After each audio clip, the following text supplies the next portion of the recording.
thanks for having me. So thanks to all of you for being here. Very happy to be here. Let me briefly outline what I want to talk about in general, where this is coming from. So we have some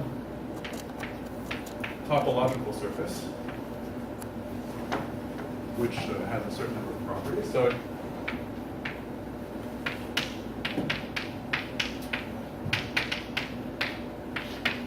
I'm going to assume that at least for the first part of this talk, it's finite type, so it's not infinite. Its fundamental group is not infinitely generated. It's orientable. It has some genus. It has some marked points. Later, there might be boundary with marked points on the boundary, but just keep this in mind. That's on the left hand, and what I'm going to be interested in this is graphs that arise.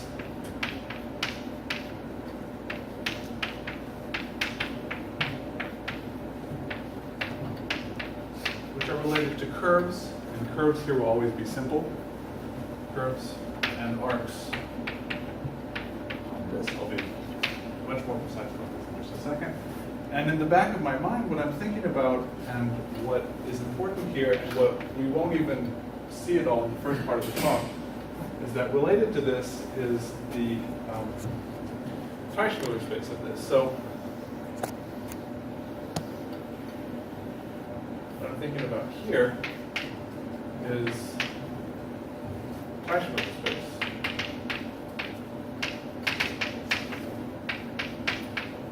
By which I mean, again, I'll be more precise about this and what happens, but the space of hyperbolic metrics that you can put on this.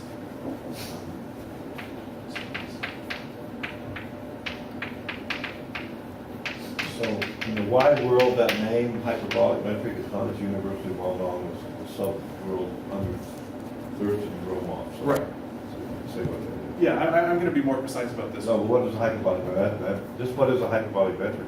Okay, so a hyperbolic metric is a metric on this. So, all right, so what I'm going to be interested in is finite area complete hyperbolic metrics on this, which means metrics that locally look like the hyperbolic plane.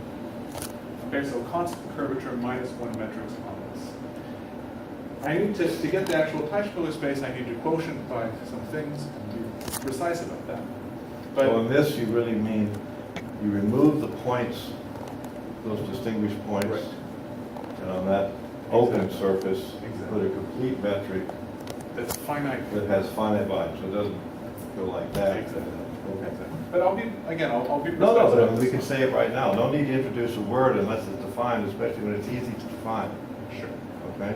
Teichmuller space takes some time, but of all hyperbolic metrics, right? Of all hyperbolic Remember, metrics. the Teichmuller space, the space of all hyperbolic metrics is called Teichmuller space.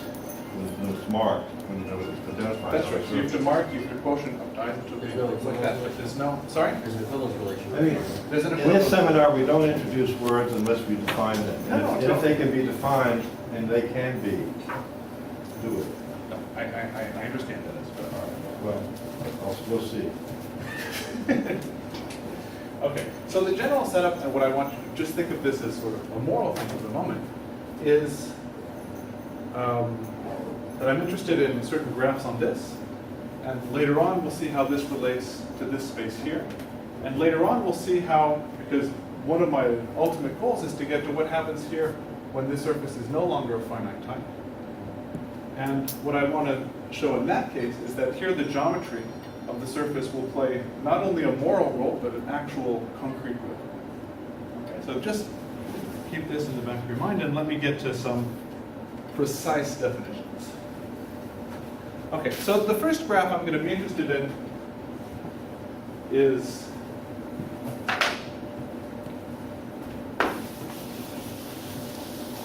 here. So we have this finite type surface.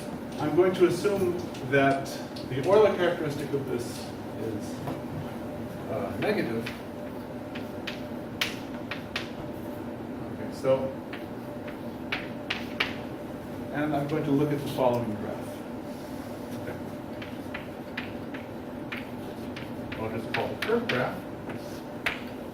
Okay, and the curve graph is a graph. And vertices of this curve graph are isotropy classes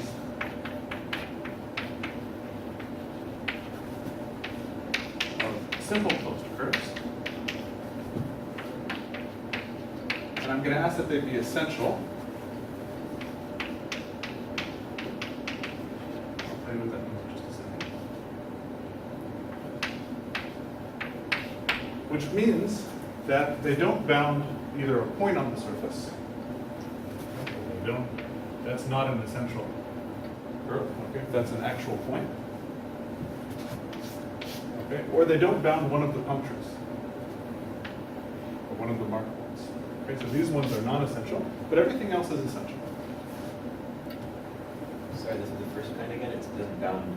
It doesn't. It's not homotopic to a point. And the second kind is not homotopic to a mark point. But besides that, the rest are all essential. And Simple means there is no self-intersection. exactly, no And self-intersection. what's isotropy class? Up to isotopy, or up to homotopy. Isotopy, sorry, I thought it's isotropy. So these curves won't pass through mark points either then. No. In fact, because they lie entirely on this. So these points here, as Dennis pointed out before, these points here can be think of as removed points. Okay, so topologically, it's the same as if I had actual boundary curves. Homotopic. Well, it's topological. Well, homotopic. Yes. No, in terms, yeah, just in terms of the topology. So, what is the edge relation? Well, the edge relation is just that two simple curves are related by an edge if they can be realized disjointly. Alpha and beta, if the intersection between alpha and beta is zero. So, for example, we take these curves here, alpha and beta, okay, and these two are joined by an edge. I mean, you have to take a moment's thought to make sure that you realize that these two are non-isotopic, so they're not the same point. But and the second thought is that, okay, I can realize them disjointly, so I can relate them by an edge. Okay, there's two particular So you're cases. writing alpha not equal beta? Yes. You're assuming that?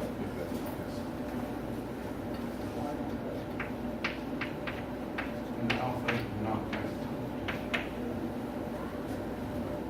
Okay, so there's two particular cases for this that I want to underline a little bit. And that is when the surface is so small that alpha and beta necessarily intersect. So, small surfaces. Okay, so what's an example? If I take a punctured torus, like this, now I take a curve that lies in this. Any other curve I take will necessarily intersect it. Okay, so in this particular Any other different curve? yes. So in this case, I change the rules a little bit, okay, and I say that alpha and beta share an edge if they intersect minimally. Okay, in this case, it means what? Okay, intersection alpha and beta. So in this case, equal to 1. There's another surface where this happens, and that's a surface with a sphere with 4 points removed. What? A sphere with 4 points removed. What happens here? So I have some curve alpha. Okay, then I have some curve beta. Well, any curve actually intersects, other curve intersects alpha, and it has to intersect at least 2 times, because this curve here is necessarily a separating curve. So you intersect once, you have to be able to come back. Okay, so here, the intersection here, minimal intersection is, so for this one it's equal to 1, and for this one, minimal intersection is equal to 2. For the first case, do you need that to be punctured torus? I mean, you can have just torus and, Absolutely. so do you need a puncture? No. No, okay, good. Two are in the back and right in the front. It needs a puncture to have negative order curves. Okay. But you can define the curve graph for the regular course. Why, with the 4 punctured sphere, why can't you go around the front of this and then around the back the other way, diagonal? So I'm failing to see what your fingers are. Like this and like a pillow. So go around that way. So it's like this, Yeah, right, and then like this? yes. I can't. And then do the other side the other way. Okay, sure. So like It's the this? same, maybe. No? Yeah, like that? Yeah. These two? Okay, very good. So these two are isotopic. There. Yeah, and you can actually, you can Oh, sort I of see. see it, right? You can isotopic. Yeah, you're right. So let me tell you what the curve graph is in this case, for both of these. Okay. I just learned something. Didn't know they were at the top. All right, let me tell you what the curve graph is for. So the curve graph turns out to be a very nice graph. So in this case, the curve graph is the fairy graph. Let me tell you what the fairy graph is. Okay, so the fairy graph, I'm going to draw you the fairy graph, what the graph looks like. Okay, and then I'll tell you how this relates to this and how it's like. So I'm drawing the edges of the fairy graph.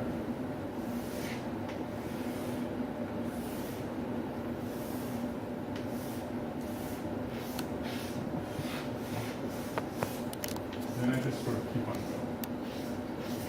So these are the edges. The vertices of this graph are the endpoints of this. Okay. And then I just keep on going. So this gives me a well-defined graph.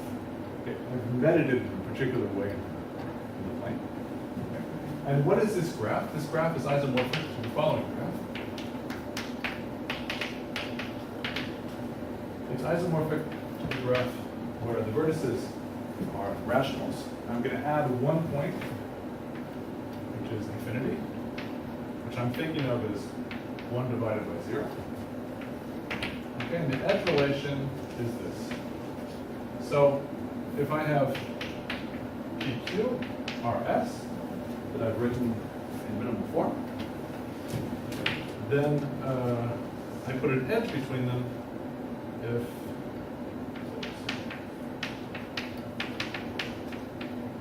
PS minus QR in absolute value is equal to 1.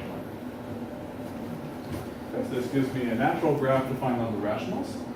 And this relates to this in the following way. What I'm thinking of in the back of my mind here is the disk model of the hyperbolic plane. Okay, so if I think of this in terms of the upper half space, I can draw the same type of drawing. What this line here is going to correspond. No, I'm going to say this, and this is 1, this is 1. So this here is really in Z. So I have point 0, I have point 1, which lies in Z. I have the point minus 1. So here we have the real axis. What this point at infinity corresponds to is exactly infinity. And then what I get here is again something like that, again something like that. Sorry for the strong. This is a local picture. So let me, first of all, let's sort of check and see if this corresponds to this. Okay, so 1 should be related to 0 by this. So, okay, so 1 over 1 should be related to 0 over 1. That's true, because PS is 1 minus 0 is 1, so that's true. The same thing here. Then to get this actual picture, you need to do a little bit of work. One thing I can notice, though, is that if I have a number that's negative, some rational number that's negative, and a rational number that's positive, then the actual hyperbolic geodesic that has the endpoints on this real axis will not go through this. So why is that? Because let's say that one here is negative is PQ, okay, and this other one's positive. Is this going to be positive number times some positive number, minus, and then it's negative positive, so this is necessarily going to be bigger than 1. It's going to be at least 2. Okay, so this one will never cross. To formally get this picture, you can do different things. You can let the set of matrices with whole coefficients and determinant. You don't draw an edge. You don't draw an edge. How so? You said it never crossed, and you drew something that was obviously crossing. So, you mean? Yeah, well, so what I mean is this, sorry. So if I take a negative number and a positive number, okay, they're both rational. What I say is that here, I could ask whether or not this geodesic is one of the edges of the graph. It's not. And it's not. So this one doesn't appear. So nothing is ever going to cross this one. Okay, that's basically what that just proves. And then you get this local picture, and then you let, okay, so you let PSL2Z, which is the set of matrices with whole numbers, and corresponds to isometries of the hyperbolic plane, and you let it act, and you can recuperate this whole picture. So the interesting thing is, how does this relate to this? Right? That gives me some picture of why the fairy graph, these two are isomorphic. Yeah. Well, that condition allows you to write a matrix too, right? This condition here. Yeah. Yeah, absolutely. So what does that matrix mean? That allows you to write it. What element of SL2Z is, or PSL, or what element, what isometry is that? Well, that's, yeah, so this is just the PQRS. But given that there is a geodesic, what does that matrix have to do with the geodesic? Well, it's the one that, right, so this is the one that you get, hold on. Yeah, I guess this is going to be the matrix that's going to send this geodesic here, okay, to the geodesic that relates PQRS. So, all right, so the point is, how does, well, what I want to make is how does this relate to this? And this basically, so I can write until what point? Yeah. I can still write here? Yeah. Okay. Go over even one more, I'd say, yeah. Okay, great. So, as we said before, the curve graph of this, or we can mention, is the same thing as the curve graph of a torus without that point. Okay, so if you want to look at here, you look at isotopic classes of this, of a torus. So think of this as a flat torus. Then how can you think of simple closed curves? You can think of them in terms of their slope. So if this is an actual flat torus, and I look at the universal cover of this flat torus, maybe this is something like this. I can copy a fundamental domains like this. And I think of a curve, maybe based on a point. And I look at what it does. This is my base point, and I look at sort of. Okay, so this might be the lift of one curve here, and then I look at what it does in the universal cover, and it's gone one time right. This will be P, and then 3 times up. This will be Q. Okay, so if I take non-simplified rationals, this corresponds to taking covers of the same curve. But in this curve graph, I'm thinking of non-oriented isotopic classes of the simple curves. So particularly they're primitive. I'm not allowing multiple copies. And, okay, so this gives us a nice way of thinking of closed curves on the flat torus. Okay? Very good. So this is how we relate this one to this one. And then you're interested, well, I have 2 different curves. Okay, and I want to compute their intersection. All right, so the intersection number between, let's say, this curve PQ and another curve that corresponds to RS, when I compute their intersection number, well, I can compute their algebraic intersection number. And this will give me something like PS minus QR. Okay, but we're just interested in the number of intersection points, and I just need the absolute value. Okay, so this is how we're getting from the edge relation here to the edge relation here. Okay. Right, so we said that this is... So why is that the algebraic intersection number? Why is that the algebraic intersection number? Without the algebraic sign, PS minus QR? Right, so, well, I mean, well, okay, so, let's see. What is algebraic intersection All number? right, so how do I do this without? So it's the signed intersection. So when you give both curves an orientation, okay, and then you count when you go one way, you count depending on the orientation that the intersection point defines. And you count +1 or -1 depending on. Okay, so this is the form that you get if you look at these curves in terms of homology and not in terms of homotopy. Okay, this is the form that you get this time homology records the oriented simple filter curves. Okay, and then in this time you can compute this the algebraic intersection number. And so how do you compute that? Okay, so one way is This is kind of the area of that. it's the area of hologram, that, right? That's right. It's a, So why is that being one, so how about that area is the self-intersection? well, what you do in fact is this. I mean, one way of thinking of this is that you have intersection numbers, and you want to suppose you want to make them to relieve them of intersection numbers. So you take a cover in some sense of this, and you look at the degree of the cover. So if I have an intersection number that goes here, okay, I can take a Z2 cover by taking another copy and putting this to this and this to this and this to this. Okay, so I might have gotten rid of an intersection number this way. And if you look at the degree of this, the smallest degree of the cover is such that you've relieved yourself of this intersection number. You can do this one for each intersection number. Then that's going to tell you the area of this, which is going to be given by the determinant of the two vectors. Will tell you how much you actually had to relieve, but that's not a very explicit way of saying this.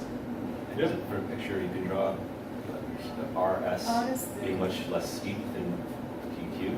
Right? And then every time it intersects the curve, corresponds to a new column that you go over by. This is loop back around. So you're going to progress that number of columns over. And the area of that parallelogram you get should be given by the number of crossings. Okay, so then we look at something like this, and then we look at how many times you cross. Yeah. Right, and so what parallelogram are you looking at? Well, the one formed by P, the 2 points PQ and RS, Okay, wherever here. that goes. Right, there. Yeah. So this one. Yeah. Well, We have to do RS too. I mean, that's sorry, RS being the. okay, so all right, so sorry, then you mean you do this? Yeah. Okay. Yeah, I mean that's what it's going to be. Does that automatically give you that that's the algebraic intersection number? I mean, it's true.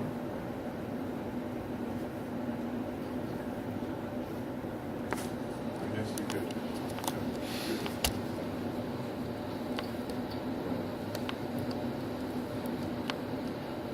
Yeah, I guess one way of, so one way is that you set the first one to be the basis element. And then you look at the second one, you look how many times it intersects. Each time it intersects, you take another copy of this. And then doing that, you get the area of this thing. It's going to be exactly the number of intersection points you have. And then that area is going to be given by the chart. Sure. Yeah. Which is basically what you just said. Okay. So from this, I mean, it's hard to get, sort of stumbling around here, it's hard to get geometric proof. See, this is algebra land, yeah, not geometry land. Algebra land is just intersection numbers, sort of bilinear, yeah, no, right. and now you can check what it is on the two generators, and you determine it's the only bilinear expression that Right. extends those or something. So by algebra land, in algebra land it's easy, but I wanted to see if there was a geometric. Yeah, be sure. I think that's pretty good. I think that's pretty good. Determine it has the right algebraic properties Right. to be doing this job. Skew symmetric in the vectors and agrees on the generators. I like this, give a proof by this covering space on it.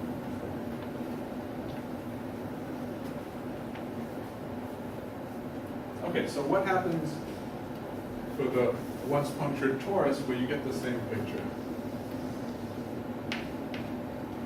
Okay, so you get the same picture.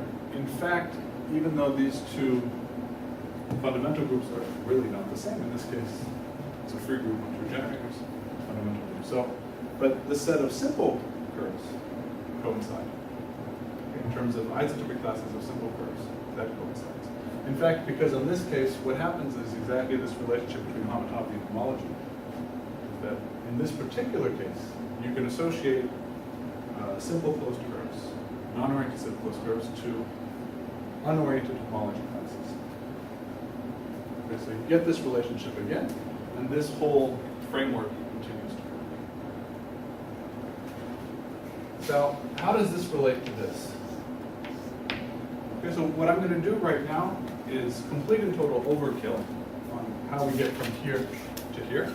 Okay, but it's sort of interesting. So wait, why did you say this? Now this thing about the flat torus? That was to show. Just to show that this here, the curve graph of this one here, corresponds to the fairy graph. Now I want to show you why the curve graphs of these are the same. And for that, I'm actually going to use a hyperbolic metric on this. Okay, so I'm going to use two facts about this.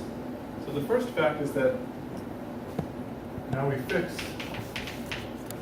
Should I stop writing here, by the way? Maybe my mind a little bit, or? Well, I'll listen to you. Okay. So we fix a hyperbolic metric.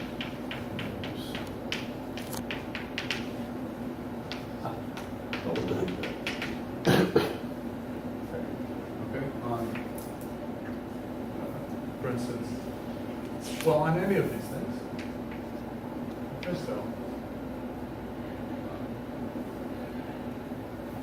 Constant curvature.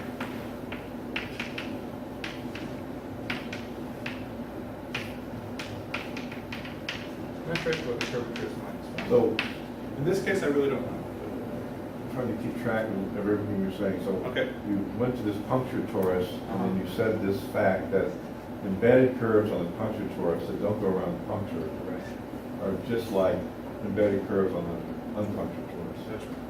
Although the fundamental groups are very different. Yes. So the higher intersection curves are a huge, completely different story. But just for the embedded curves, they're the same. So, Exactly. okay.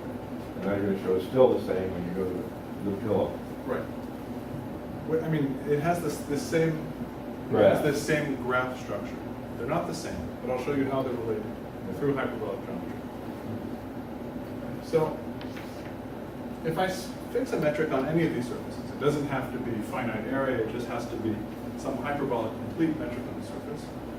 Okay. In an isotopic class of curve, there's a unique geodesic. There's a unique geodesic isotopic class.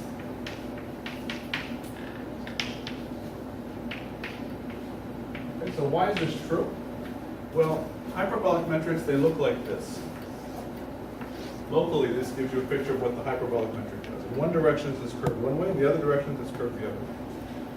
Okay, so you get this funnel type appearance. Okay, because of the hyperbolic metric. So if I now take an isotopic class of curve, okay, my surface looks like this. There's a unique geodesic in it, which I can isotope like that. Okay, that's not a proof. But essentially this idea... Definitely not a proof. It's definitely But not a you drew proof. the proof, you drew the picture of the proof you wanted. No, of You course. drew the picture that is what you're proving. Okay, so let me promote this Right. to proof. Okay. So what happens Watch is this this is what you want to, this is what morally you want to prove. You want to use the negative curvature and see it shrink. Okay, so how does you promote this? Well, you think of the universal cover. Okay, so now you go to the universal cover. The universal cover of a hyperbolic surface is a hyperbolic plane. And then you look at what this is going to lead to and what this is going to lead to. Okay, so this curve here stays a bounded distance apart in the universal cover from this one. Okay, because we fixed it. This is a blue curve that lives once and for all. It has some bounded distance to this. So it looks something like this. No, but Hugo, you're not giving a proof if you're assuming the picture. This is not a proof. No, hold on. What I'm saying You're is sort of that convincing us it's true only, but it's not a proof. No, hold Let's on. distinguish. Let me say what I You're said. not allowed to even talk about the picture. You have some embedded curve, you don't know where the hell it is. Okay, but even if I have an embedded curve, I have it could once be and this for all. Thurston curve. Famous Thurston curve on the four-punctured sphere. That's true. This But thing I'm not looks using like that. the Fibonacci foliation. No, that's true, but the only thing I'm using to get from here to here is the fact that it's a bounded distance away from. You don't know this geodesic exists? Okay, that's true. That's true. I mean, use Parlier's argument or something. What is okay? Endpoints at infinity. Right. So this is what I'm looking for. Is these endpoints of infinity. Okay. So when I lift to the universal cover, what I'm going to get is these endpoints of infinity. And what I want to say is that the only geodesic that has these same endpoints at infinity, okay, is exactly the geodesic that I'm looking for. Well, look, Okay. it's not a proof at all. Look, you take this curve, that smooth curve, you know, and so on, start making it shorter. You know, if you have a curve that does this, you cut little things off, and eventually you get curves that are going pretty straight. Because anytime you have a sharp corner, you can make the corners duller, right? You can make it duller, duller, duller. Finally, the geodesic curvature is less than 1. In hyperbolic space, if you take a curve, a constant geodesic curvature, it's of course, it's the same way. If it's less than 1, you have to prove that it actually wanders off and has endpoints at infinity. So you get these endpoints at infinity out of a non-geodesic curve. And then you have to prove this kind of non-trivial lemma, that it's about the distance away from that geodesic. I mean, this is where you become, you can pretend you're like Thurston, Gromov, and Mostow. This is the argument, to find this quasi-geodesic at infinity. Once you have that theorem, then you can start proving Mostow rigidity, Gromov boundaries, et cetera, et cetera, et cetera. But you can't skip this step. It's the only lemma. That the curve that's not wandering too much is sort of a geodesic and heads to infinity. It's a hard lemma to prove. You've probably been through it, right? In Thurston College or something. Right? I mean, In fact, I mean, you can use this type of argument to say more, right? You can do this. What? You can do this on a Riemannian metric as well. Right? You can ask the same question. So on a Riemannian it's a metric, negatively curved. no. It depends what you want to say. So negatively curved, then everything works by pinched curvature works in a similar way. But if you're in a Riemannian metric, you can give yourself an isotopic classic curve, and you can ask, okay, so I can try to find a geodesic in this isotopic classic. Right? And you Right. can use, I know. you can use an Well, argument. that's Poincaré's argument, actually. Yeah, you go to the minimum just by that argument, Exactly. then you lift it to the universal cover, and then Poincaré observes, well, now you can do the bounded distance argument. Right. And then Poincaré observes that because it's embedded, the endpoints, well, they don't intersect. So the geodesic is still embedded. That's Poincaré's argument. That's what I was thinking. Poincaré's argument is every curve can be deformed to a minimal thing in the homotopy class in any Riemannian manifold. Right. But maybe it has self-intersections. Then Poincaré's argument says, look at the universal cover, and if the geodesic has self-intersections, some of the lifts would cross themselves, then their endpoints would be linked Right. on the universal cover. But the embedded curve you started with is about the distance from this geodesic, because if there's a homotopy, it has the same endpoint. Because it's embedded, its endpoints are not linked. That's the Poincaré argument. The argument I was rattling off a second ago is the 60s argument. Mostow, Thurston, Gromov, which is, this thing about quasi-geodesic, which creates the Thurston boundary. Right, okay. So I would say this was known to Poincaré, that the geodesic associated, which is, as you say, is in any Riemannian manifold. The way geodesic intersect is the way the curves intersect, if you've already put them in minimal form. So in particular, if they're embedded, they stay embedded. That's By right. looking at the endpoints of infinity and seeing how they link under deck transformations. Right. So the fact that if you take minimal, that this is a minimal geodesic, like if you take two minimal geodesics on a Riemannian or on a Riemannian space, and you say you want to look at their intersection, and something I never said actually. Of course, each time I'm looking at these isotopic classes, I'm defining the intersection number as the minimal intersection. And if you look at any two minimal geodesics and they intersect minimally, that I think is more recent. What? I think that theorem there is more recent. I think that's Friedman and Scott in the beginning of the 80s. But they actually intersect minimally. Two minimal geodesics and In the hyperbolic case?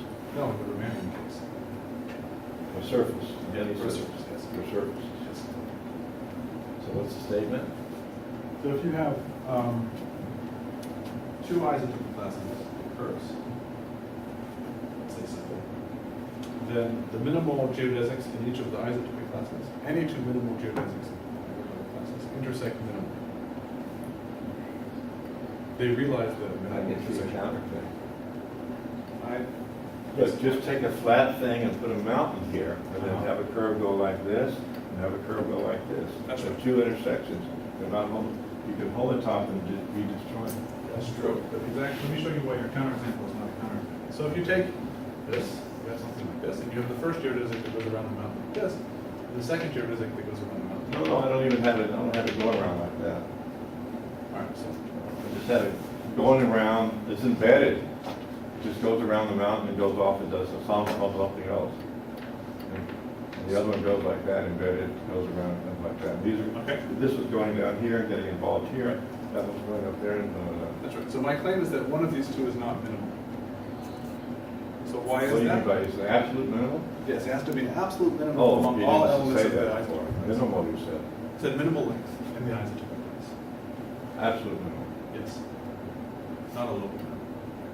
But I possibly, yeah. Okay, so this is a more general set of. I mean, that's a geodesic, locally minimal geodesic. It's Exactly. not absolute. Exactly.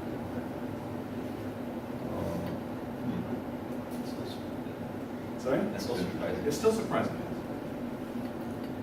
Huh.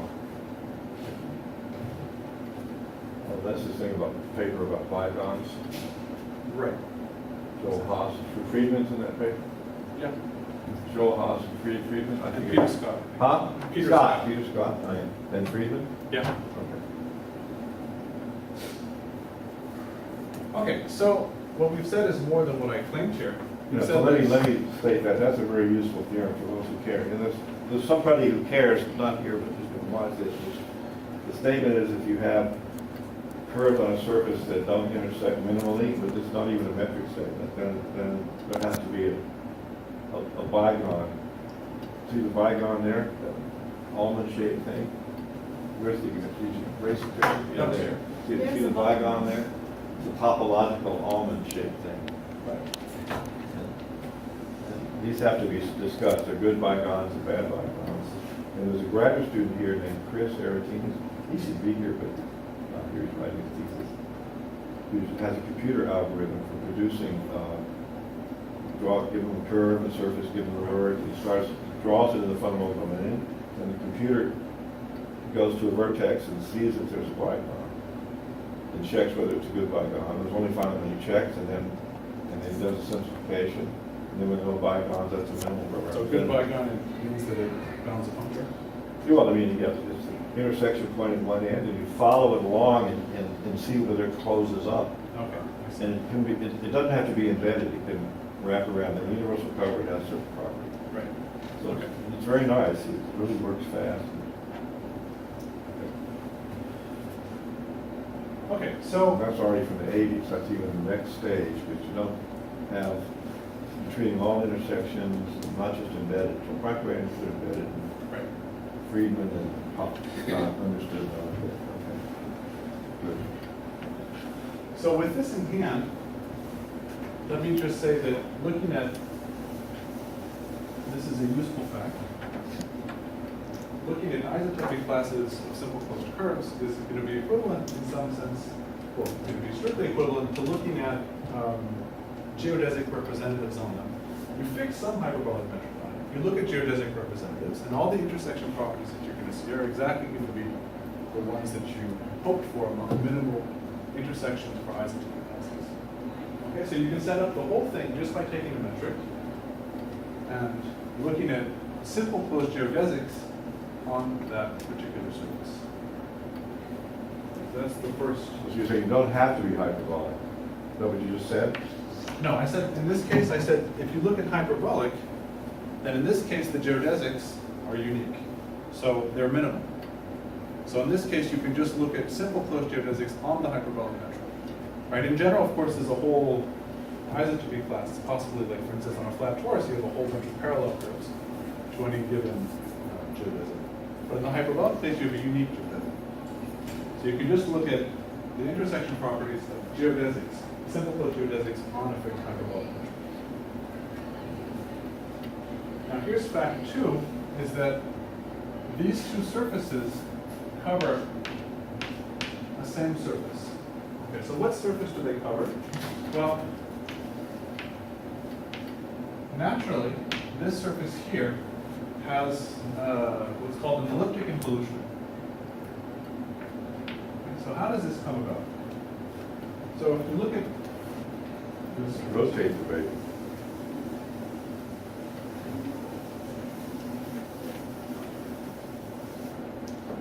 okay.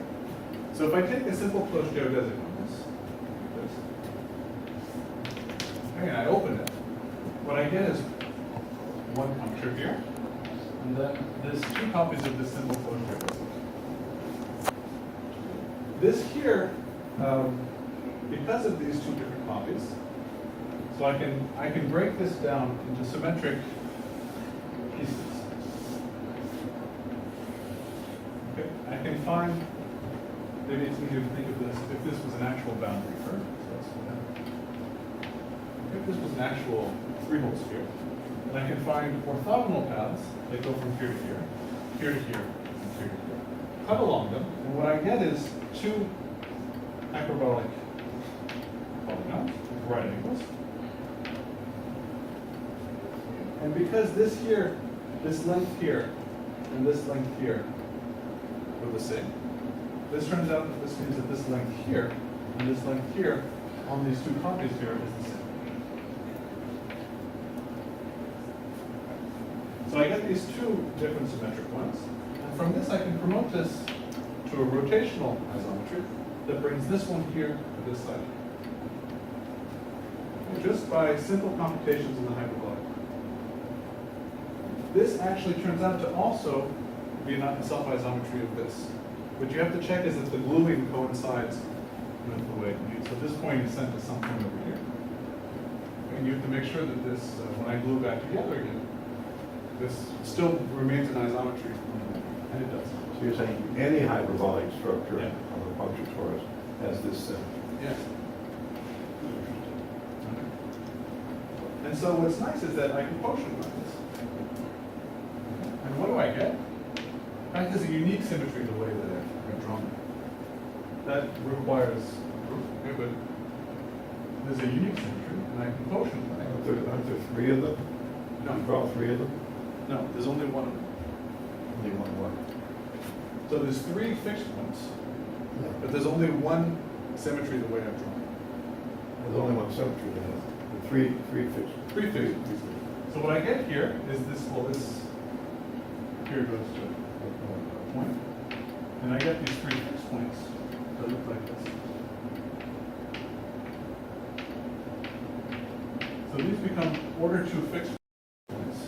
You see what I mean? Because locally what this looks like when you're around the fixed point is it acts as a rotation of order pi.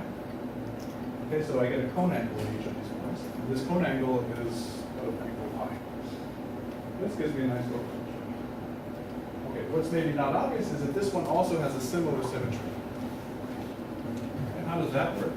Well, for a similar reason, because of this, Once you rotate, I rotate by this.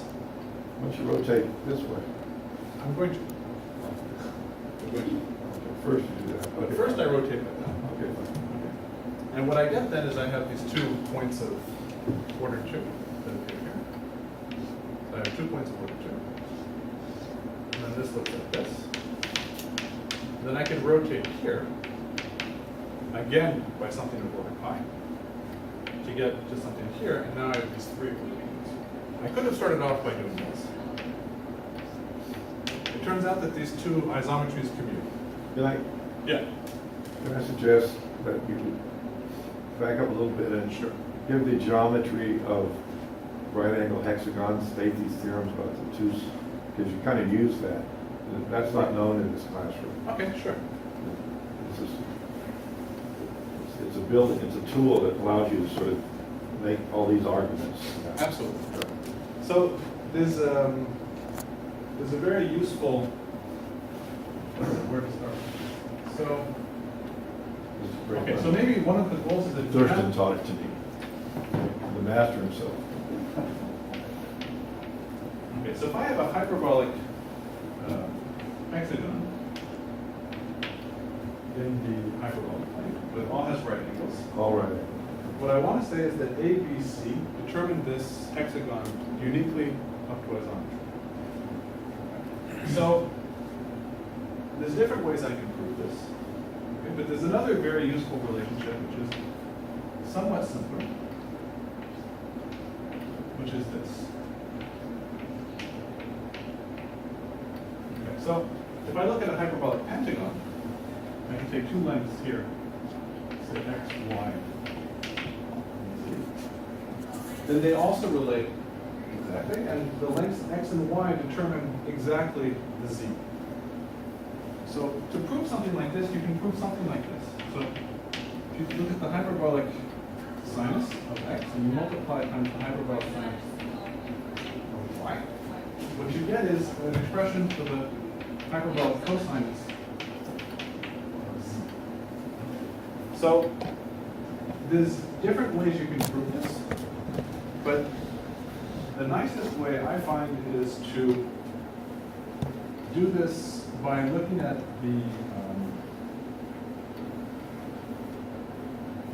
let's see, how should I say this? So if I look at this in the hyperbolic plane,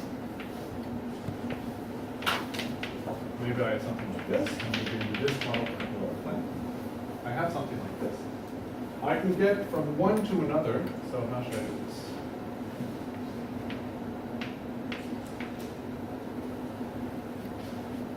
Yeah, that's the way. Right, So so you these two can, geodesics go off and they don't intersect, and look for the thing of shortest distance between them, right? right, That's what the Z is. that's what the z is, absolutely. The Z is the, essentially, if you back up even a little bit more, parallel postulate isn't true, right? If you have a line and a point on a line, there are a lot of geodesics that don't, and sweep them so that they hit an infinity. And then and for every geodesic passing through this point, there's the smallest length curve between them, unless they actually hit an infinity, there's a zero. And then that curve, suppose they don't hit an infinity. Like here, you can see they're going to diverge, and that's going to go that way and that way. And so there'll be the shortest curve, and that's the Z. So it's determined by this much of the figure. So that, I mean, that intuition, you can, Right. then you it's not can- quite a formal proof, but Right. you know, that's the intuition to prove all this stuff. The geodesics, the parallel, think about the parallel postulate, and the fact that there's the shortest curve between them, you know. Then you can give almost proofs, then you can back them up to full proofs with little trigonometry. Who wants to do that? Okay, good. Thank you. So particularly, you call these other lengths alpha, beta, gamma, maybe. Right. And then what you do is you, And then there, ABC determine alpha, beta, gamma, and alpha, beta, gamma determine ABC. They're the same Yeah. thing. So he was using that in his constructions, I think, right? yeah, absolutely. That's exactly how you get this, Right, this first self-isometry. Right, right. And then you make sure that it works for this one. Right, right.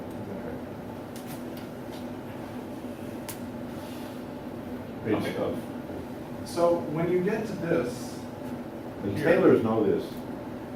And our clothes are made out of, pants are made out of two flat pieces of paper sewed together. not exactly, but okay. Okay, so the point is that both of these have natural self-isometries. You can quotient by them, and then they both get to this. And then you can look at what happens to simple closed geodesics on these ones, and how does this relate to points on this. Okay, so what happens to one of these simple closed geodesics? Well, notice how the way I No, construct these are not covering, these are branch covering. These are branch coverings. So notice how the way I constructed this I took this, I opened it up, and I turned like that. So in particular, this curve here globally remains invariant under this action. Okay, so what this is going to go down to is going to be exactly a blue path between these 2 points. Or maybe other 2 points. Vice versa, if I look at how this lives here, I look at this and I get a double, this one here is covered twice. How come it's asymmetrical? This one's not asymmetrical. Well, it could be asymmetrical. Huh? Because this length here and this length here are not necessarily the same. It's not necessarily, this one Well, what's doesn't that other necessarily length? have another, What's that other length you mean on the picture upstairs? this one and this one. Yeah.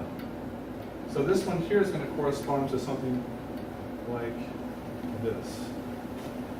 If I have another drawing. So if I look at how these two things lift. Yeah. Okay, first of all, this angle here is not necessarily pi over 2, even though it looks like this is some angle. Okay, and this is going to correspond to something like this. Topologically, that's what it's going to be. Goes around the other way. It goes around the other. So this is the correct topological limit for what happens. But I see the two angles, there are two right angles, though, right? These ones, no, they're not right angles. These are compoints of angle pi. They're not, so I could realize this all by right angles, but that would be for a particular metric. So what this really is I'm going to draw it some other way. Oh, there's There's oh, I topologically- see. I'm sorry.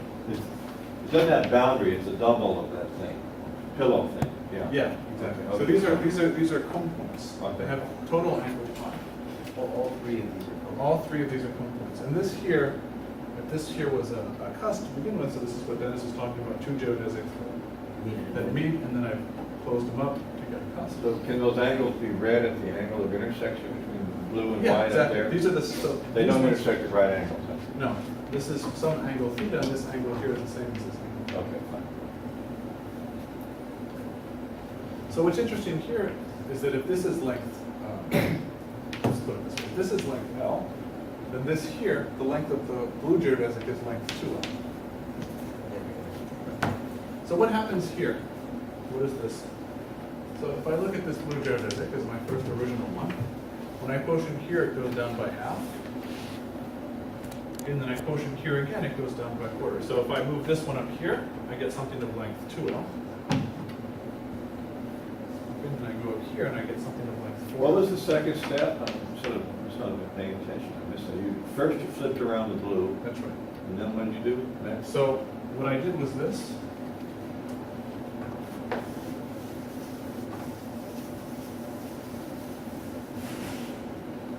So if I cut along the blue here, Yeah. right, I'm cutting between 2 points which have angle pi. Okay, so it's a nice way of actually thinking about. Points which have angle pi. Yeah, here and here. These were the 2 fixed points of this rotation. Okay, because they have angle pi, I take What does it mean that angle pi? cone angle pi. It means that if I look at this locally, Oh, you've done it once. You've I've done done it it cone once. angle pi. Okay, fine. Yeah. now I take a simple geodesic between them. Yeah. I open it up. Well, the angle pi looked like this. And when I open it up, it opens up to something like this. Okay, so what I get when I open up is I really get. Oh, it's unzipping a purse, Exactly. and then the purse becomes. Right? And these were my cone angles. Yeah.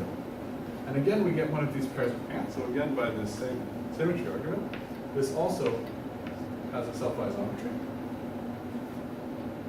And then this is the self-isometry that brings us down here. What isometry is that? Well, it's a pair of pants. It has 2 cusps here. It's like a joker's hat. Yeah. Okay, so having 2 cusps is like having length 0. Okay, so But you can again, rotate. I can rotate like that, send one cusp to the other cusp. So in the quotient, Blue I in get- half again, okay. Exactly. All right. In the quotient, I get this one cusp. Yeah. Okay, but what have I recuperated? I've recuperated this fixed point here. And then I have to make sure that this coincides with this blue, which I have, which it does. And I get this third fixed point, which is here. And where's the white thing lifting up to? Here, Yeah. it's lifting up to this. So Oh, you the don't, thing goes over the crotch. right, you don't, it looks something like that. All right. Too bad Barbara's not here. She works with this all the time, every day. That's also why I added this. Right. Okay. Then she puts it on the computer, right? Okay, so then we get down to something like this. Okay, so what we've established now is this relationship between simple arcs on this one. You have to be careful about which simple arcs. Simple closed geodesics on this, and simple closed geodesics on this. So wait, say it again, simple arcs Yeah, I'll tell you exactly which simple arcs. So on this hyperbolic surface with these cone points, we look at simple arcs between two distinct cone points. Okay, by cone points I mean these 3 over 2 points. Okay. And then here, this is a one-to-one correspondence with simple closed geodesics here. And then one-to-one correspondence with simple closed geodesics. Everyone happy with cone points? Round enough? See, if you divide by an involution like that, it's like taking a piece of paper and cutting through there, that point, and then you glue the edges together and you get a cone. Like you take a piece of paper and glue the edges together like that, you get a cone. But the angle is pi because you've got a half piece of paper, right? So these are what the cone points are. Right. So a nice way of thinking of it, locally you have a point, if you want to look at that. You just take a notation over 5.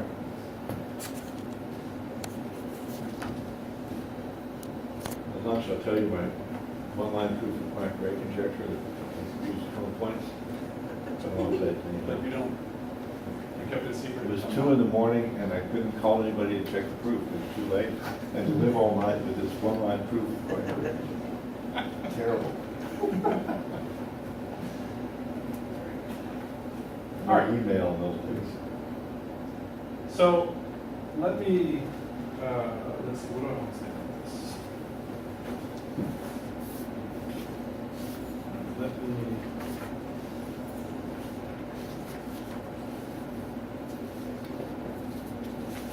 maybe I want to skip that and go to this. So these surfaces are very special because for every hyperbolic structure they have this symmetry. Self-isometry. In general, for other surfaces, Right. the generic hyperbolic structure has no symmetries. Okay. So he's getting rid of these kind of degenerate cases that cause a lot of trouble. Exactly. But they're very useful. They're very useful, right? They're kind of building blocks. So let me give you an application of this point of view here. Yeah. And one of them is going to be a black book, but I'm happy to tell you more about it over lunch. Okay, which is the theorem of McShane.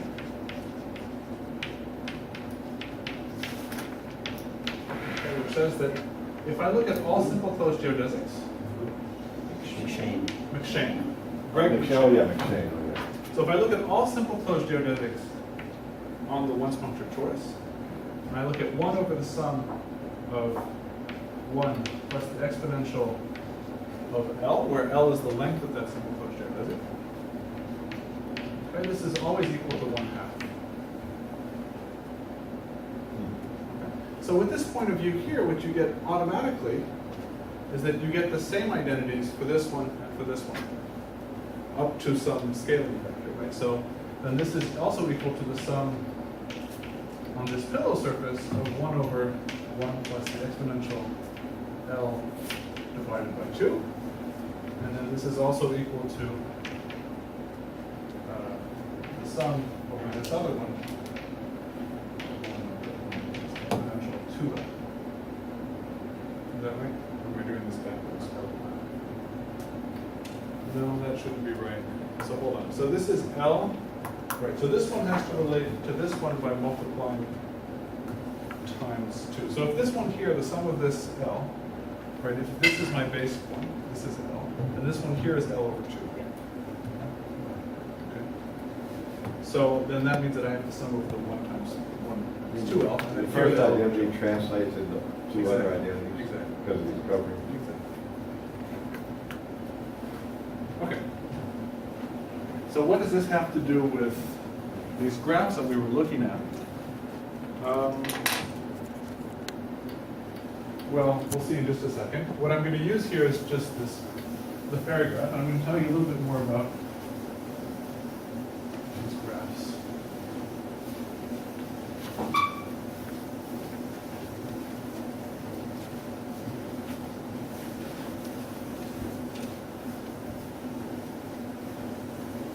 These kind of theorems are where mathematics blends into art, and they make me very nervous, and I don't like them. They're like beauty without explanation. I hate it. No, I agree. Huh? I agree. Do you agree? Okay, glad you understand. Okay. I want something to be simple and straightforward. You know? Yeah, so that one's not difficult. No, I agree. Okay, so what about these graphs? Like the block heuristic theorem. D2, 0, 0, 0, 0, 0, Z. What's the whole topic? Oh, God.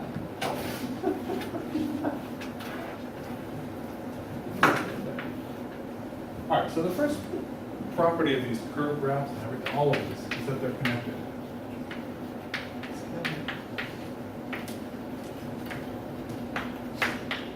Okay, so let me show you why the curved graph is connected. Well, from any finite type surface, the curved graph is connected. Yes.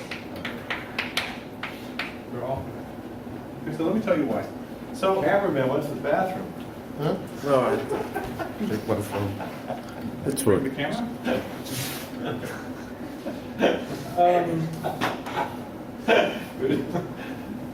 Okay, That's so what it changes it. I like to get a new Changes the perspective on mood, this. yeah. Right.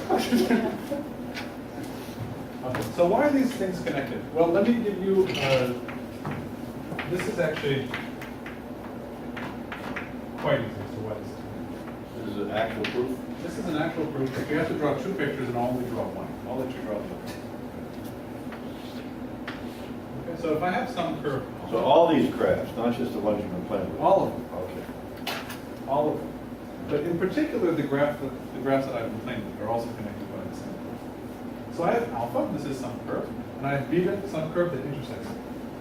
So I'm going to draw a beta like this, but of course this is not necessarily the drawing that happens. So I have alpha and beta, and what I want to do is find a path that goes from alpha to beta. There's no edge because there are too many intersections.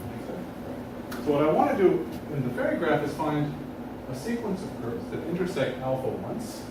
And the other ones, I want to find a sequence of curves that intersect 0 times. Right? Except for the four-hole sphere, when I want to find a sequence that intersects twice. But what I want to do is try to minimize reduced intersection by making some clever choice of curve. Okay? So what happens here? Well, if I look at this curve alpha, and I look at beta, and I look at the first time it returns to alpha. I just choose an arc. Okay? And I look at this, and it comes back to alpha. So what can happen here is that there can be lots of other paths times it intersects, and lots of other times it intersects on the other side. Okay, but for sure, that I can choose, now this splits alpha into two arcs. Oh, One trapped. arc, alpha 1, and one other arc, alpha 2. One of the two has to intersect beta less than alpha does. Right? In fact, the intersection between alpha 1 and beta plus the intersection between alpha 2 is equal to the intersection between alpha and beta. So I can choose one of the two such that it intersects half the amount of times. So alpha 1 and alpha 2 are, you add the little white pieces to Yeah, get. these are just the arcs. These are just arcs. Right. Those are just the arcs. So now I want to Wait, find alpha a curve. 1, what does alpha 1 mean? Alpha 1 and alpha 2? These So are alpha just 1 the is arcs? this arc? Yeah, Just the they're arcs. just the arcs. So from this, yeah, If the intersection of alpha and beta is even, they could be the same. they could be the same. It's the same, okay. They could be exactly the same. One of them could be 0 too. So now what I want to do is I want to find a curve that I can move to. Okay, so what's my natural choice? Well, instead of taking this one here, I'm going to take beta and then concatenate with alpha 1. This is, I'll write this like this, beta union alpha 1. Suppose that alpha 1 is the one that intersects this.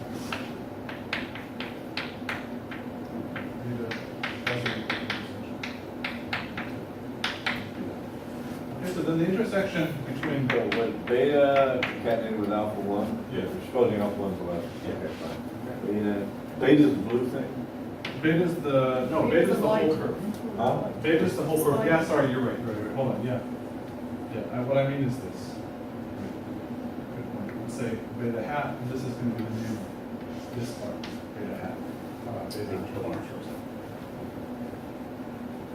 So the intersection between alpha 1 and beta, well, what is it? Between gamma 1 and beta, well, it's half, right? So what's beta, the whole thing? Beta's the whole thing. So, right, so hold on. Is that what I mean? Yes, that's what I mean. What's the intersection between gamma 1 and alpha? It's 1.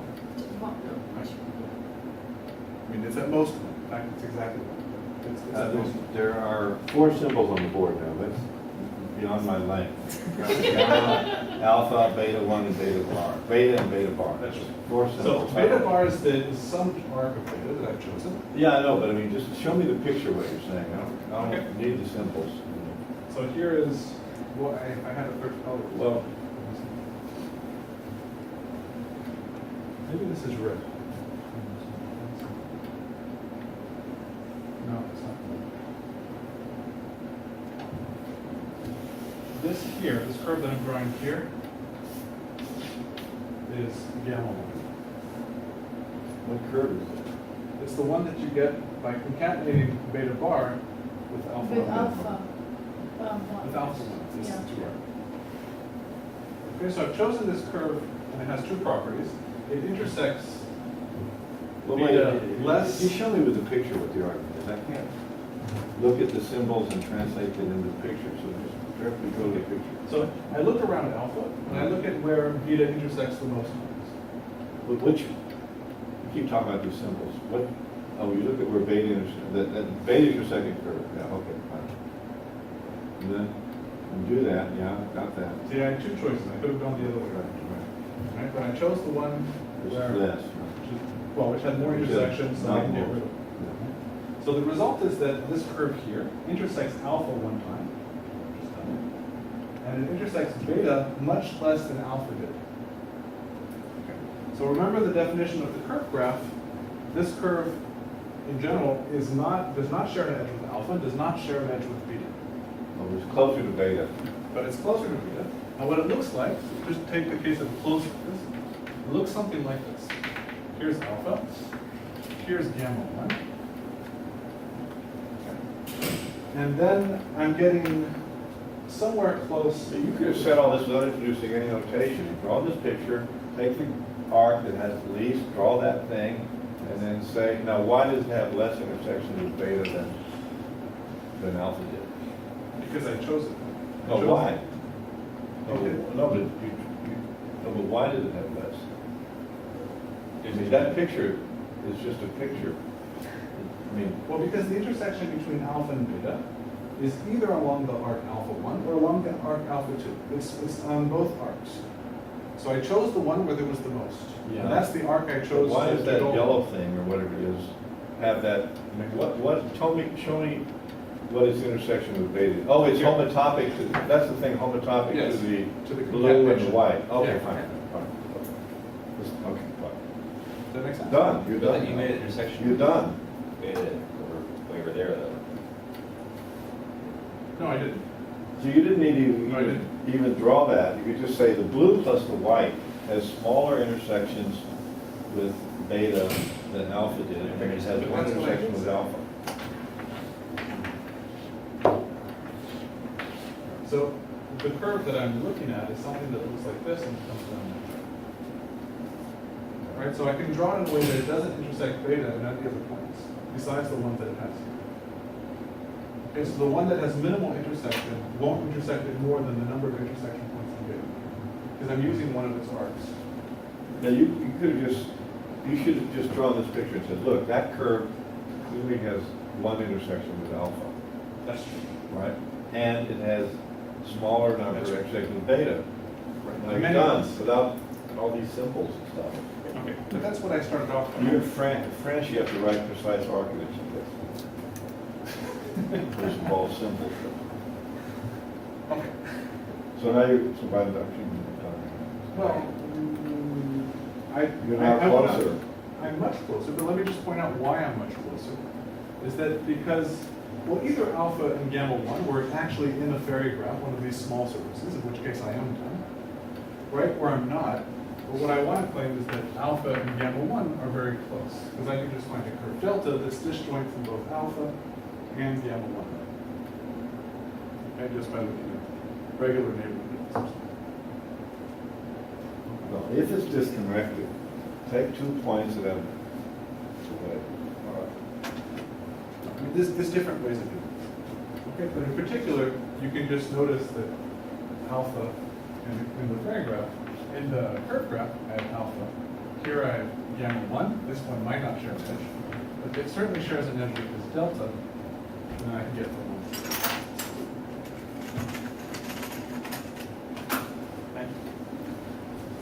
Okay, so then this tells me, this argument here tells me that not only can I get from alpha to beta, but I can actually bound the number of steps I need.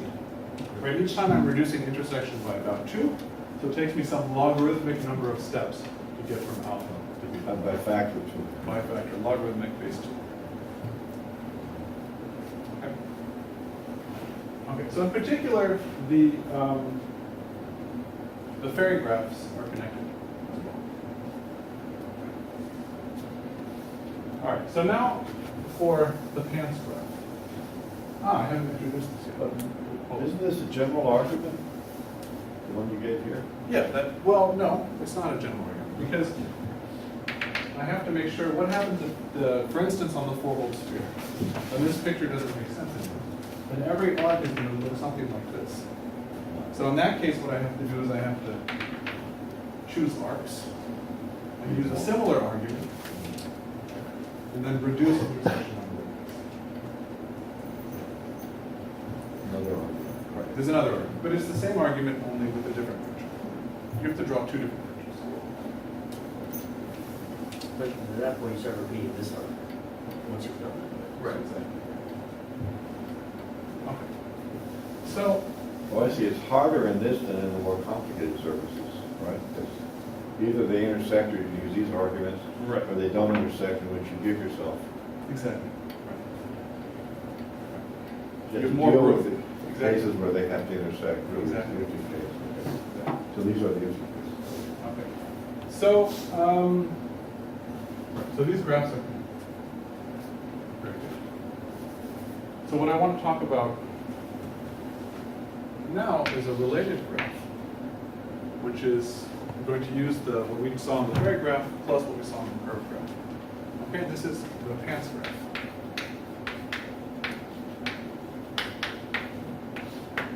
Okay, so what are the Pants graph? It's similar, except for this time isotopy classes of Pants decompositions are going to replace isotopy classes of curves. Okay, so if I have some surface. You see these projects where they knit things around trees? They put knitting around trees and when it goes through the bow, it's a pair of pants. It's sort of, Yeah. it's like covering, it's a pants decomposition. And different crocheting and pattern. Right. There's one going on in Colorado. Yeah, More there's one in involved in people. it, of course. Oh, there's the colored chalk lady.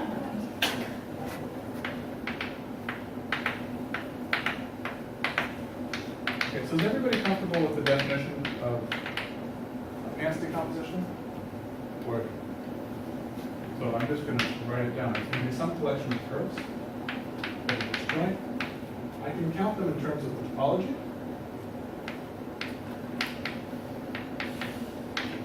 Okay, this is exactly 3g minus 3 plus n, where g is the genus and n is the number of punctures. Okay, you can just use an Euler characteristic argument to count them. And now I can look at isotopy classes of Pants. Okay, so I get this graph here, with vertices being isotopy classes of Pants. Decompositions. And edges when, but hold on. If I have two different Pants decompositions, I can't realize them disjointed.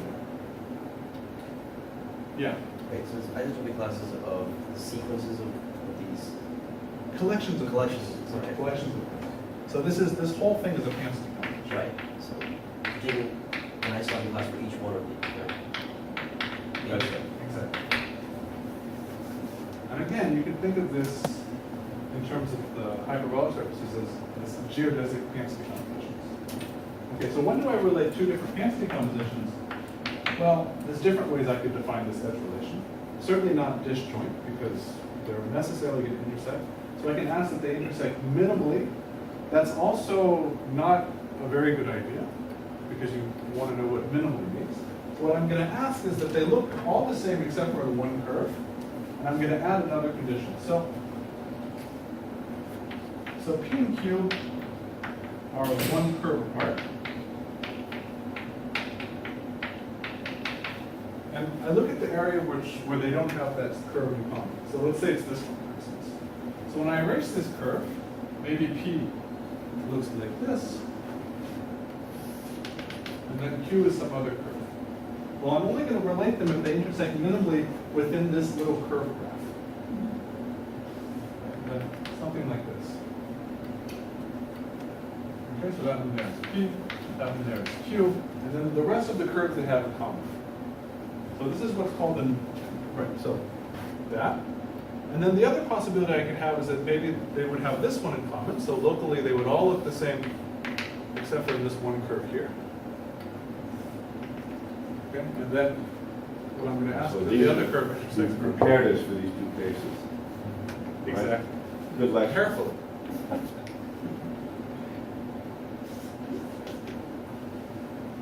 Okay, so then I'm going to relate these two Panstick compositions if the local picture looks like either like this or like that.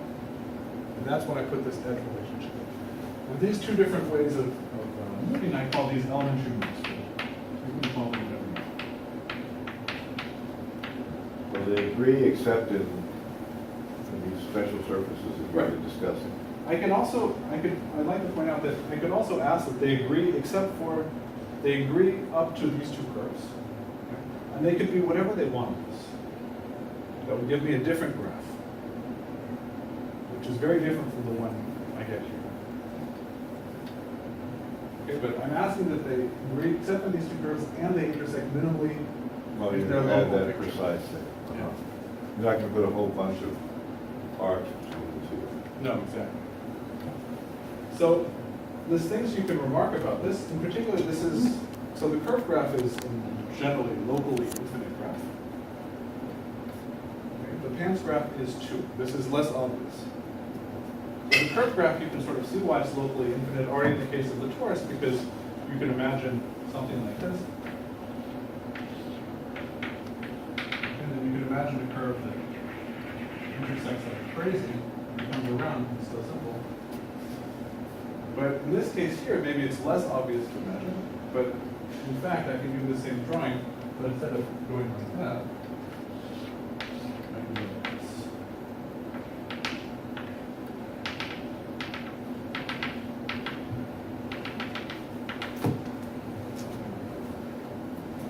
So it's a locally infinite graph, and that's how it's defined. And again, I can ask the same question as before: is this connected? Right? This is far less obvious. What? It's far less obvious that this is connected. Okay, and in fact, the formula I gave you before in terms of, that gives you some idea of how far apart two curves are in terms of intersection number, there's no such formula that's known for the Pan's graph. Really? Yeah. I mean, you can cook up one, but it's not as natural as you might hope. No, but I mean, is it qualitative and sharp? No. I mean, so you can cook up something along the lines of there exists a function, and you can make it explicit, that depends on the topology of the surface and the intersection number, such that the number of elementary moves I need to make to get from one Panstick opposition to the other is bounded by this function, this explicit function. But what you might hope for is something like before. You might hope that, okay, the number of elementary moves I need to make is the intersection number, or the logarithm of the intersection number. And that's not it's not known what the right way of putting a function is. mean, this, what's not known exactly? Whether or not there exists a constant, let's say 1,000, such that the distance between any two Pan's decompositions is at most 1,000 times the intersection number squared. Oh, Okay. All right, so let me show you an implicit function. some explicit function. Again, you can cook something up that depends on topology and the intersection number. But this, the function has to depend on the genus and the end. Right, but in the curve graph it doesn't. Huh? In the curve graph it doesn't. In the curve graph, the argument I gave didn't use the topology of the underlying surface at all. I can reduce the intersection number by a factor of a half each time, independently of what the surface looks like. And in fact, as you pointed out, the more difficult surfaces are the smaller ones. So, No, everything boils down to the Right. special cases. Exactly. that you were showing.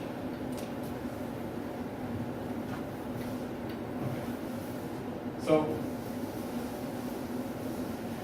Oh, sure, there should be something, I see. In addition, you want it to be genus, you want it to be topologically independent. that would be nice, yes. You want to. Or I'd like to know that it's not, which would be nice Either too. it depends, either, Right.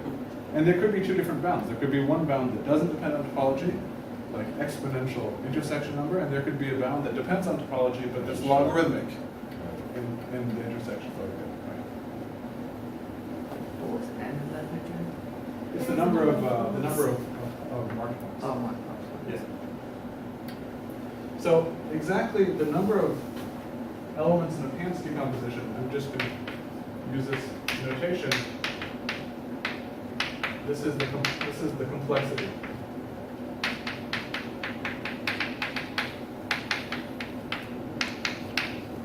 It's a nice measure of how much topology this is. Okay, so that's what I'll be using. And I want to tell you that these graphs here are connected. And I want to argue by induction on the complexity.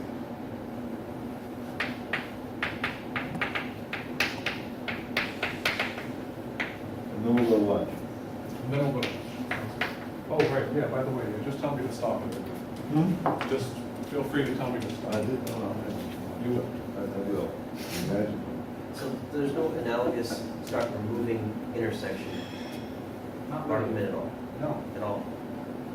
not that, no. It's a curious thing. I mean, in fact, you can draw two Pan's decompositions where any move is going to, at worst, well, might not increase the intersection number, but won't decrease it. Okay? And in fact, you can get them in a configuration where you just, the best you can do is not increase it. And then you go around, and you always have the same topological pattern. And then you're stuck. And if you want to get from one to the other, you actually have to increase the intersection. It's a curious type of thing. We made like a computer game out of this, trying to make a puzzle that you Yeah, I mean, Isn't this space hyperbolic? no, It's not? no. Oh, okay. Otherwise it wouldn't have that property. There should be a reduction mechanism That's to right, but monotonic, it's, sort of monotonic. yeah, but it would be sort of monotonic, and it might depend on the topology. Anyways, but I mean, that's not, okay, so that argument's not gonna work, so, or not gonna work directly.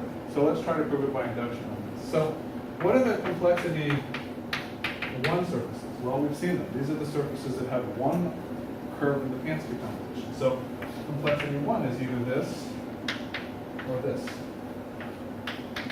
Okay, each one I have one curve with the Pan's decomposition. And we've seen that these are connected. So we've done that. So now let's, QT. Is that all you? that's all you have to do. And then you suppose that this is good. Okay, so what is the argument here? Hold on. Okay, so Dennis isn't going to like this because I'm going to draw symbols, Greek letters on the board. But you'll have to bear with me. you.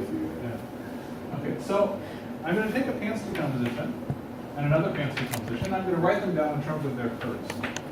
Alpha 1 all the way to alpha complexity.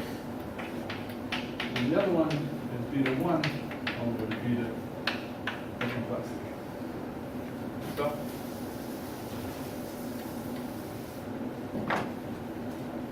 I have this here, and I'm just going to take the first curve in this Pan's decomposition. I'm going to take the first curve in this Pan's decomposition.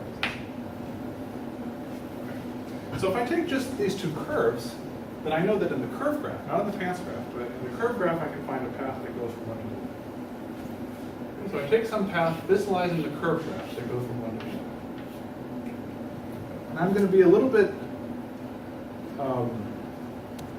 careful about this path. I'm going to ask that the second to last step is beta 2, okay, which is my second curve here. Okay, it's just going to turn out to be a trick for what, but I mean, certainly I can get this one and this one are disjoint, and then I just take a path that goes from beta 2 all the way to alpha 1 in the curve graph. So I haven't done anything too funky. And now I take P that is here, and I want to link it somehow to something here, and this is some curve, gamma 1, and this goes all the way to some gamma whatever, little m, and then here is some gamma. Okay. So what I have here, what I want to do here, is find any Pan's decomposition, Q1, which contains, what do I want it to contain? I want it to contain alpha 1. I want it to contain gamma 1. So that exists because alpha 1 and gamma 1 are disjoint. So I can find a Pan's decomposition that contains these two curves. I just choose curves that are disjoint. And then something else. Okay, some Because now our complexity is greater than 1, so the definition of arc is that they're disjoint. Exactly. But so far I haven't used. Right, exactly. So the definition here means that these ones here are disjoint. Because we're And this here is sorry. complexity greater than 1. This is some collection of kappa minus 2 curves. Okay, I just complete it. I'm just writing that down. Okay, so these two here, they share alpha 1. Okay, so I can certainly, if I cut along alpha 1, and I cut this one here along alpha 1, then they lie on some surface, or here is alpha 1, here's something else. Okay, this topological surface on which they lie has a complexity 1 less than the one I started off with. Okay, so I just find a path in this one, between this one and this one. And it's easy, of course, to promote this one to a path of the original surface. I just don't worry about this curve alpha. But what if that curve disconnected? It doesn't matter. It doesn't matter. I'm not actually asking that these Pan's graphs are connected. Wait a minute. I'm arguing by I complexity. thought the surfaces were connected. They are originally, but then I'm showing that these Pan's graphs, for any connected or disconnected set of finite type surfaces, are connected. Lost in that. I thought we were talking about connected surfaces. Okay, so we are, but it doesn't matter. Well, why? Well, because what I'm doing here is I'm proving to you that any connected, if I use the same thing, but now I'm allowing disconnected surfaces, I'm proving to you that the Pan's graph of a collection of possibly disconnected surfaces is also connected.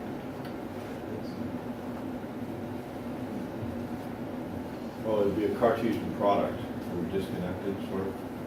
Yeah, I An can arbitrary try- one here, an arbitrary one. Well, yeah, it would be. Yeah, I Cartesian would- product of connected spaces are connected. Exactly. But you can extend the concept to disconnected surfaces without hanging. Okay. Right. The other thing I could do is, of course, if it disconnects, then I could just argue on two of the connected components. So the point is that what I've done is I've reduced the complexity and I found some path here, which is going to give me a canonical path in my original Pan's graph. And then I just keep on going. I choose something here, this is gamma 2, and I ask that this be some Pan's decomposition that contains this one, and something else, whatever I choose. I just choose it. Wait. So what did you say? So to the next step, I've gone from this one to this one by choosing this curve, they're disjoint, and completed it any way I want by some Pan's decomposition. Yeah. And then the next one, I'm going to choose this curve in any way I want to get some fancy composition. And the next curve, I'm going to keep on doing this. And you keep reducing the complexity of the you cut out. Yeah, so I'm not reducing the complexity, I'm consistently staying complexity minus 1. Unfortunately, I'm not reducing the complexity at each step. But I'm consistently saying that I'm just trying to get connected. So I fill this out any way I want, even if they're very, very complicated. I'm just using the connectedness of the complexity that's slightly less each time. Why is it slightly less? Well, one less. Why is it one less? Because what I'm doing is I'm moving, each time I'm choosing this in a way such that any subsequent Pants decompositions have one curve in common. If they have a curve in common, I cut open it. And I look at the Pants decomposition. Yeah, exactly. Okay, so I move from one Pants decomposition to the next. Like this. Or it disconnects and then it's way less. Exactly. Okay, fine. Okay, and then I keep on going. And what happens at the end? So I have this ultimate PM here, and then I have this here, and this one here I'm going to put as my actual end Q. And this one is going to be Q, so this starts off with beta 1, beta 2, which are the two curves I had up here, which is why I chose them there to begin with.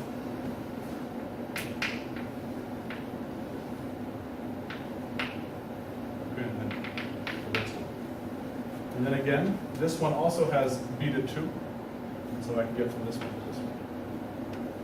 Okay, so I concatenate these paths, and then I get a nice path from beta Q. Just arguing on the complexity. Okay, So the inductive step is kind of boring. It's just housekeeping, sort of. I mean, you didn't do anything except logic and talk.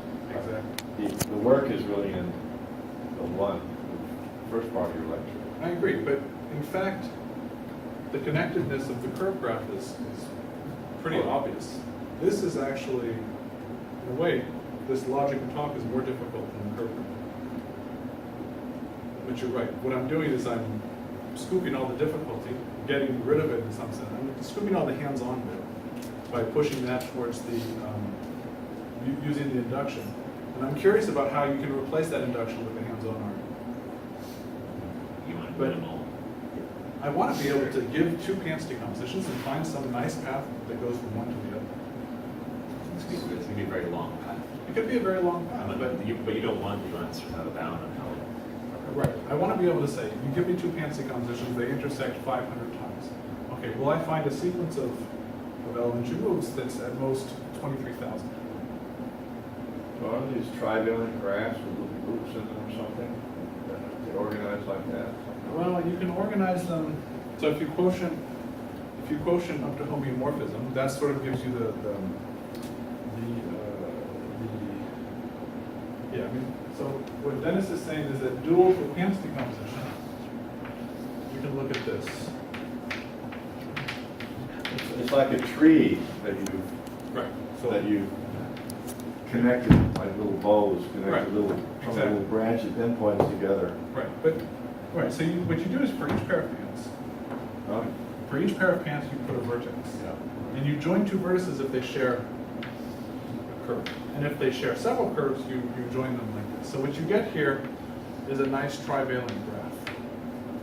Okay, another way of thinking of this is the Pants decomposition. You think of a trivalent graph, so a cubic graph, and you thicken it up a little bit, and this gives you a nice closed surface. Right? And that cubic graph is exactly corresponding to the combinatorics of what this Pants decomposition is. But that's only up to homeomorphism. So you can use Well, that. it's the mapping class group plus trivalent graphs. That's right. But then that's very unexplicit. Well, at least you can see where the difficulties are probably in this damn group. That's true. And of course, that's. I don't know about trivalent. trivalent graphs. How hard are they to understand? Well, it's. What are the moves in terms of trivalent graphs? Good question. So if you take a trivalent graph, you want to know what this corresponds to. So locally, this is what this looks like. I have two vertices. I go like this. I go like that. And then I'm going to make an elementary move. So I'm going to replace this curve by something else. Well, the first easy case to look at is I've replaced it by this one. Okay, so now I get a trivalent graph that looks like this. And that looks like this. So it's joined like that. So what that corresponds to is I took two vertices and I split them apart. So this is like a whitehead. This is the basic identity that started string theory. Exactly. Veneziano Exactly. duality. Okay. Huh? I believe you. 68. Okay, so this is what these look like, and you can make moves on graphs, and you can show that they're connected. The set of all graphs, trivalent graphs, is connected. And you still have to prove something. You can go to a canonical graph, for instance.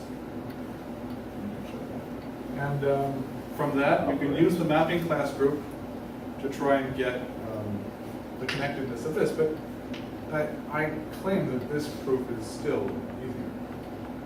No.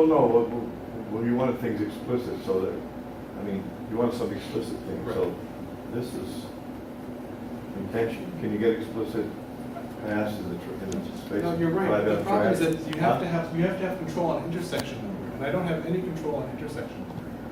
When I quotient out by the mapping class group, I lose all control on intersection number. I know, but first you get a path. If you have a path, you get a path. I agree. In this tree, I mean, in these trivalent graphs. Right. Do you have nice paths there? Yeah, they're nice paths. You know how long they are and everything.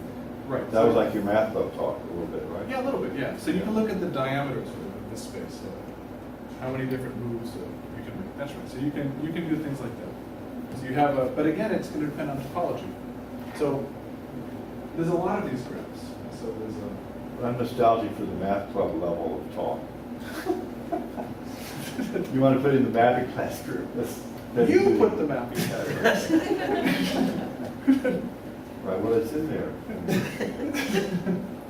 Well, it's true. I thought we didn't use words we didn't define. What's this theorem that something roughly isometric between the pants complex and And the the mapping big class Peterson. group or something? No, well, it's the Veig-Peterson. It's the Veig-Peterson metric on time. Del Peterson metric. Ah, But you said it, so you get it. okay. Well, we're in overtime. Okay, all right, thanks. We have to go eat lunch and come back at 2. Okay. Everybody gets a free lunch.